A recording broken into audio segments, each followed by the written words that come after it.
Hello, and welcome to Berry Nerd Corner. My name is Brandon, and this is my attempt to beat Pokemon HeartGold version using only Trainer Wes's Pokemon. Wes is the protagonist of the best side series game, Pokemon Colosseum. He's a mysterious member of the villainous Team Snag'em, and he starts the game with his partners Espeon and Umbreon. He has access to a lot of other Pokemon throughout the game, most of whom are coincidentally from Johto, but those are all optional, so we're sticking with his OG team. Anyway, the rules are simple. I can only use Pokemon that Trainer Wes starts with in Colosseum, Espeon and Umbreon. This obviously violates the usual species clause for Hardcore Nuzlocke, but it should present a fun challenge. The other normal challenge rules apply. Any fainted Pokemon must be released immediately, no items in battle, and battle mode must be kept on set. Don't forget to like and subscribe if you want more content like this. Without further ado, let's jump into Johto and see where Wes's story begins. We start the game and name ourselves Wes. Let's skip to choosing a starter. I used the Universal Pokemon Randomizer to turn Chikorita into Eevee. I name him Roscoe after my friend Samuel's dog. Roscoe is a black lab, so this Eevee will become Umbreon.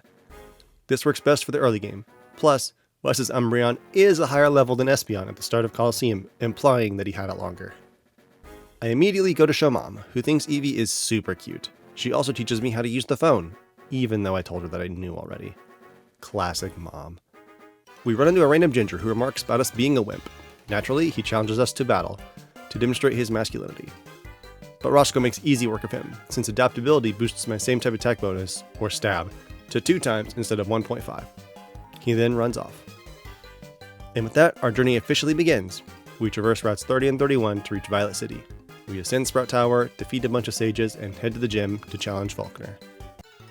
Falkner sends out his PG first, but Roscoe immediately defeats it with a critical hit tackle. Next is Pidgeotto. It's really a shame that Falkner doesn't use any Gen 2 Pokemon, like Hoot Hoot or Natu. Anyway, after 2 tail whips, Roscoe defeats the giant bird with another critical hit on tackle. That's a good boy, Roscoe! Next, I recruit help from the happiest of Pokemon to smash a bunch of rocks in the ruins of Alph. This gives us some shards, which we trade to a guy in Violet City for a bunch of berries. On the way to Azalea Town, Whoopie Boy breaks a rock so we can get the Shell Bell. This will be super helpful for Roscoe. We also encounter Hiker Daniel and his Onix. Roscoe is forced to tackle the rock snake until it submits, likely giving himself a concussion in the process. In Azalea Town, we meet Kurt, an old man who makes Pokeballs. He runs off to the nearby well to deal with Team Rocket. We follow and find that he fell down the ladder, and now he's saying that his Pokemon can't help because his back hurts? Whatever, dude. Wes takes down Team Rocket in his first encounter with a villainous teen. The 3 grunts and Proton don't stand a chance against Roscoe's superpowered tackles. After some grinding, we take on Bugsy. His Scyther comes out but falls to a critical hit from Quick Attack. Metapod is next. It manages to survive 2 hits thanks to a super potion, but then falls. Kakuna then fails to survive even a single hit, earning us our second badge, and also an evolution. Roscoe learns Bite, evolves into Umbreon, then learns Confuse Ray. What a good boy! Next is our rival again. He's surprised that we beat Team Rocket, so he challenges us to another battle, which he loses? Before claiming that he hates anybody and any Mon who is weak. Yet he thought we couldn't beat Team Rocket, whom he claims to be weak. I'm so confused by your mental state, dude. You make no sense. Anyway, Roscoe takes down his entire team without taking any damage, thanks to a lucky flinch from Bite against Quilava. We travel through Ilex Forest, beat a few trainers on Route 34, and then enter Goldenrod City. While running errands, we visit the basement of the department store. Apparently it's not open to customers, but they'll just let any random customer go down and check it out. We then take a quiz at the radio tower to receive the radio card. Whitney then remarks about failing the quiz before heading back to the gym. How are you a gym leader if you can't pass this very basic quiz? Speaking of gyms, let's take on Whitney. She uses Clefairy first. 1 bite almost takes it out. She uses a super potion before Clefairy falls to a high roll on Bite. Then Whitney sends out her ace, Miltank. I take 2 turns to confuse it because of its Lumberry. Then, I start biting her. She manages to heal with Milk Drink and hit a few stomps, but Roscoe takes her down a few turns later after taking only a bit of damage. Whitney then cries because she lost and refuses to give us the badge. But we give her a minute to splash some water on her face, and she finally relents and gives us the plain badge. With our new badge, we head to Route 35 to clear out some trainers and reach Ecruteak City. There, we run into Bill, who returns to his house in Goldenrod. We follow him back in the least creepy way possible, and he gives us another Eevee. We name this one Arlo, after my dog, and give him the Soothe Bell to increase his friendship faster. After some grinding, Arlo has evolved into Espeon and gained a lot of levels. We also detour to Goldenrod City's underground, where we don a Team Rocket uniform and take a picture with our team. And now Wes has gotten his first real taste of villainy. On our way back to Aquatic City, we encounter a double battle. Now I can relive all those hours of Pokemon Colosseum from my childhood.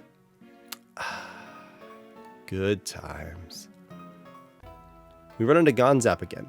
Arlo handles him easily, so we move on to the basement of the Burnt Tower. There, we meet the legendary beasts. Now those are some cool Pokemon. It'd be a shame if some villains acquired them. Let's head to the Aquatic Gem and challenge Morty. Unfortunately for him, Arlo is the perfect counter for him. He moves first and hits Confusion to knock out each of his Pokemon in a single hit. Morty gives us the Fog Badge and the TM for Shadow Ball, and we leave.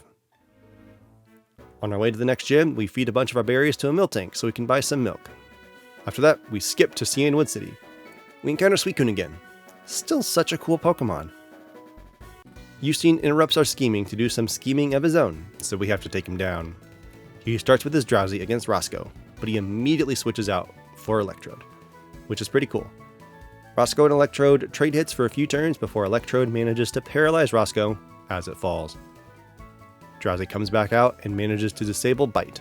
Roscoe responds by knocking it out with a couple of headbutts. Eucene sends out its Haunter, who manages to hit us with Curse because Bite is still disabled. I switch to Arlo to avoid more nonsense and take it out easily with Confusion. Beaten, Eucene runs off. After that, we challenge the Cianwood City Gym. I usually find this one to be a bit of a challenge, but not this time. Chuck sends out Primeape first, and I choose Arlo to solo this gym. A single Side Beam takes out Primeape before it can do anything. Chuck's second and final Pokemon is Poliwrath. Another Side Beam comes so close to defeating it, but it barely holds on. Next turn, Arlo takes it out with another Side Beam, and that's 5 badges. We return to the lighthouse to give the secret potion to Jasmine. This heals Amphi and allows us to challenge her for the next badge. Before that, we detour to Goldenrod City to play some Voltorb Flip. We get a Metronome to give Roscoe for the next battle. Back in Olivine City, Jasmine introduces herself and starts the battle with her first Magnemite. Roscoe uses Dig to take it out in one hit. Her second Magnemite goes down the same way. Last is her Steelix, which is a big problem. It has a lot of defense and HP, and Iron Tail can deal some massive damage. My best bet is to use Confuse Ray to reduce its number of attacks before growling at Steelix a bunch to lower her attack. I then switch out for Arlo. Arlo slings a bunch of sand at Steelix before wagging his tail to lower her massive defense. I then switch back to Roscoe and start digging holes. Fortunately, his first dig is a critical hit, knocking out Steelix in a single hit. This battle honestly took a few tries and depended on a lot of luck. But there wasn't much else to do except skip the gym. Before we head to Mahogany Town, we run into a couple of double battles. I want to show these because Colosseum is great. First, we fight a Magmar and an Electabuzz. Arlo takes down the Electabuzz with Side Beam, and Roscoe beats Magmar with Dig. And second is a couple with an Onix and a Cloyster. Both have low special defense, so Arlo blasts them both with Side Beam and wins us the battle. I head to the Lake of Rage and meet Lance. Actually, why is it called the Lake of Rage? Was it called that before the Red Gyarados showed up? If so, why? If not, why was it suddenly and permanently renamed? Anyway, we have to take out Team Rocket in Mahogany Town. While exploring their base, I find these weird screens. The pie chart is just rotating. The screen color is changing. It's weird, yet kind of fascinating. We face 2 admins, Petrol and Ariana, but neither manages to put up a fight, so let's skip them. Now that we've cleared out Team Rocket, it's time to face Price for our 7th badge. I send out Arlo against his first Pokemon Seal. One Side Beam takes it down immediately. Next is his ace Piloswine.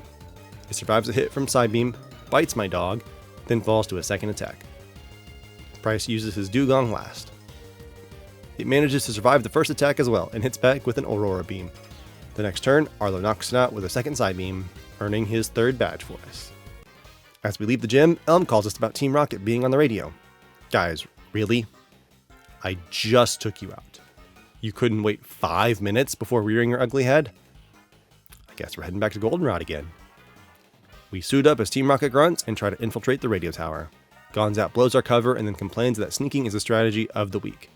But then he remarks that he wants to defeat Lance and then me, suggesting that he thinks I'm stronger than Lance? Gonzap, nothing you say makes sense. The radio tower isn't difficult for us to clear. We have to beat Petrol, Gonzap, Proton, Ariana, and the new executive Archer. None of them are a challenge, so let's skip to us traveling to Blackthorn City. We head straight to the gym to challenge Claire for our final badge. She starts with a Gyarados against Arlo. Psybeam takes it to low HP before it bites me for massive damage. Claire heals Gyarados while I hit it again with Psybeam. I then take it out on the next turn. Claire sends out her first Dragonair. Arlo hits it with Psybeam and knocks it out immediately. This brings out Claire's Kingdra. Psybeam brings it below half HP before Citrus Berry heals it a bit. Kingdra misses a Hydro Pump, allowing Arlo to defeat it with one more Psybeam. Last is her second Dragonair, which also falls to a single Psybeam, earning us the final badge. Or it would, if Claire wasn't a bad sport. This side quest is a bit boring, so let me tell you about an interesting article that I read on the gamer's website. The author argued that Lance lied and cheated to become the champion of Johto, and that Claire is a tragic, misunderstood victim. It was a hilarious read.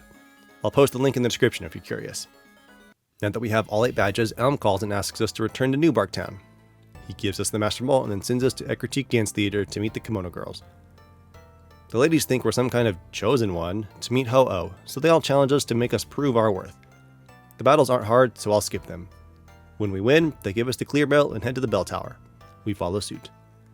On the tower's roof, we watch the Kimono Girls dance to summon Ho-Oh. They say that it wants us to prove ourselves, so we challenge it to battle.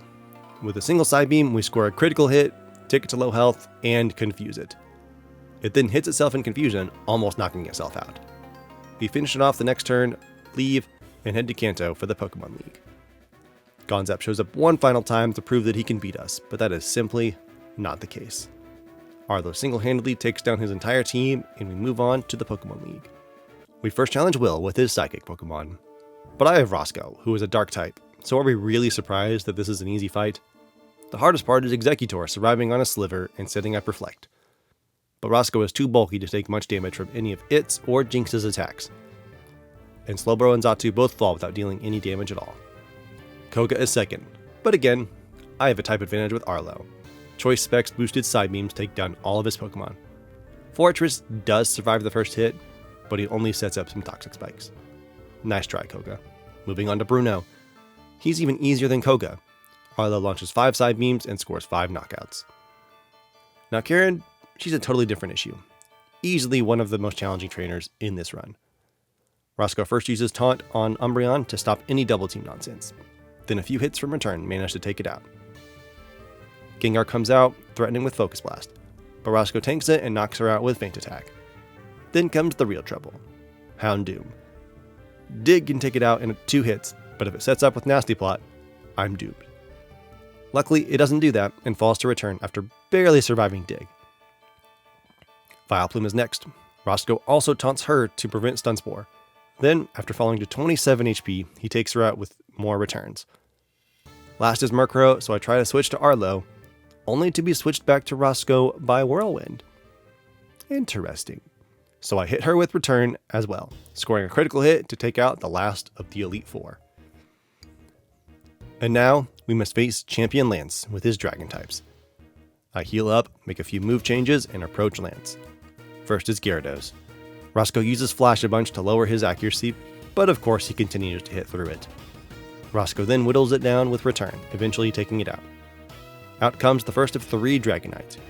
We repeat the same strategy, Flash a bunch, then whittle it down with return. But Dragonite not only hits through the lowered accuracy, but also scores a critical hit, taking down Roscoe. Arlo comes in and finishes the job with Psybeam. Aerodactyl falls without dealing any damage. Charizard hits a Shadow Claw before using a full restore and fainting a few turns later. Dragonite number 2 misses Dragon Rush, uses a full restore, then also falls to Psybeam. Now we're both down to our final Pokemon. Once again, Psybeam just barely falls short of a knockout, allowing Dragonite number 3 to pummel Arlo with Dragon Rush, losing us the battle and the run. Honestly, I tried that fight countless times. I could have gone back, gotten both my Pokemon to level 64 so that Espeon can learn Psychic, and probably swept Lance's team. But I didn't want to do that. I think the story ends well here, at the finish line.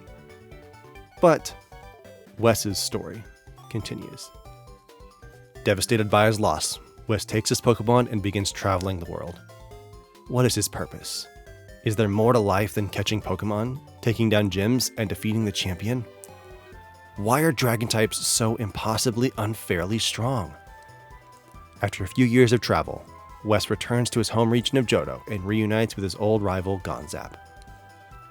Gonzap has created a little group that collects Pokemon and trains and battles together.